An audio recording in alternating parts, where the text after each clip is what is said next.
در اعماق کوههای رازآلود البرز، جایی که آفتاب هر صبح دیوارهای سنگی را می‌بلعد، در دل کوههای مه‌آلود البرز، جایی که باد قصه های 1000 ساله را میان صخره‌ها می‌رقصاند، قلعه‌ای سر برآفرشته که نامش لرزه بر تاریخ انداخته، قلعه علموت. اینجا سرزمین مردی است که اندیشش از شمشیرها کاراتر بود، مردی که پیروانش او را سیدنا می‌نامیدند، حسن صباح.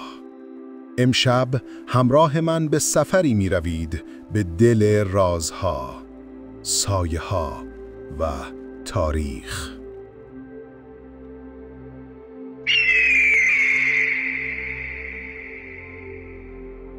قلعه علموت بر فراز صخره‌ای باریک و بلند ساخته شده، در ارتفاعی نزدیک به 2000 متر.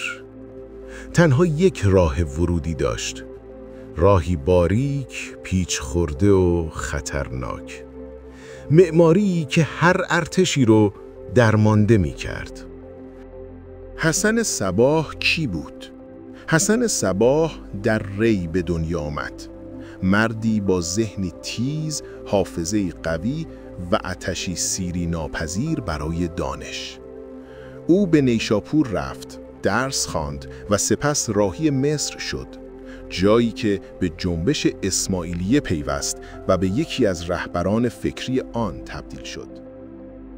وقتی به ایران برگشت، به دنبال مکانی بود که بتواند اندیشه اش را در آن بنا کند.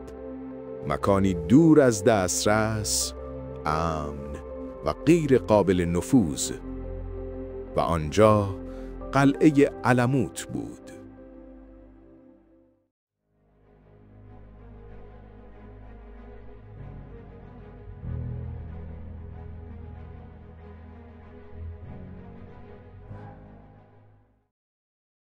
حسن صباح قلعه را تصرف کرد، اما نه با جنگ، نه با خونریزی، بلکه با هوش. او سالها در منطقه زندگی کرد، اعتماد مردم را جلب کرد و در نهایت با یک معامله سیاسی قلعه را آرام و بی صدا در اختیار گرفت. این آغاز عصر جدیدی بود، عصری که لرزشش به دربار سلجوقیان رسید. سلجوقیان قدرتمندترین حکومت زمان بودند، اما چیزی که وزیر بزرگشان نظام الملک طوسی را می‌ترساند شمشیرهای علموت نبود، بلکه نفوذ فکری آن بود. نامه‌ها، فرمان‌ها و هشدارها همه یک نام را نشانه می‌گرفتند: حسن صباح. چگونه قلعه علموت شکست ناپذیر بود؟ قلعه علموت راه‌های ورودی کنترل شده داشت. سیستم آبرسانی بی‌نظیری داشت که آب قلعه از باران تأمین می‌شد. انبارهایی که سالهای طولانی مقاومت را ممکن می‌کرد. و مهمتر از همه، جنگ روانی. فدائیان قلعه علموت.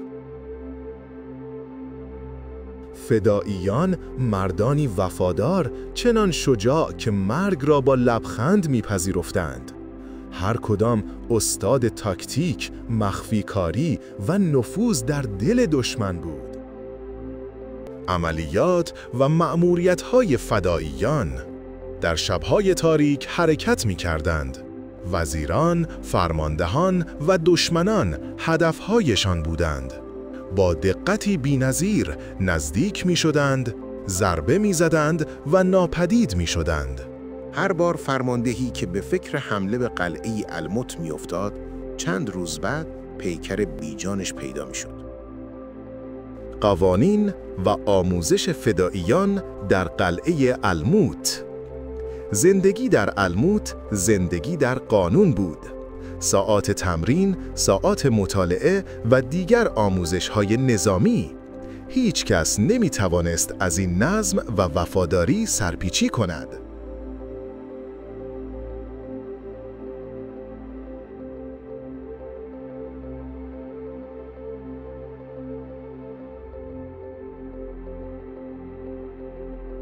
سالها گذشت و پیرمرد الموت، مردی که هیچگاه قلعه را ترک نکرد، در همانجا جان سپرد. نه با شمشیر، نه با خیانت، بلکه در آرامشی که شایسته رهبرش بود. یورش مغول‌ها و سقوط قلعه الموت. دهه‌ها بعد دشمنی آمد که نه با استراتژی می‌ترسید، نه با ترس. مغول‌ها.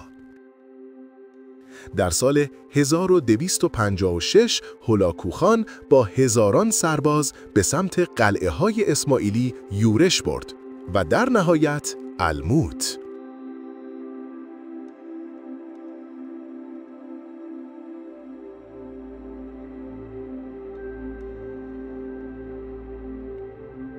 قلعه الموت به دست مغول‌ها سقوط کرد. کتابخانه‌اش سوخت.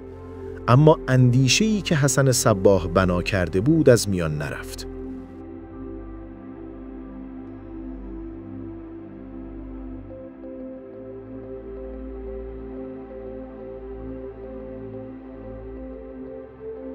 تا امروز نام حسن صباح در تاریخ سیاست، جنگ‌های نامتقارن و سازماندهی مخفی جایگاهی ویژه دارد.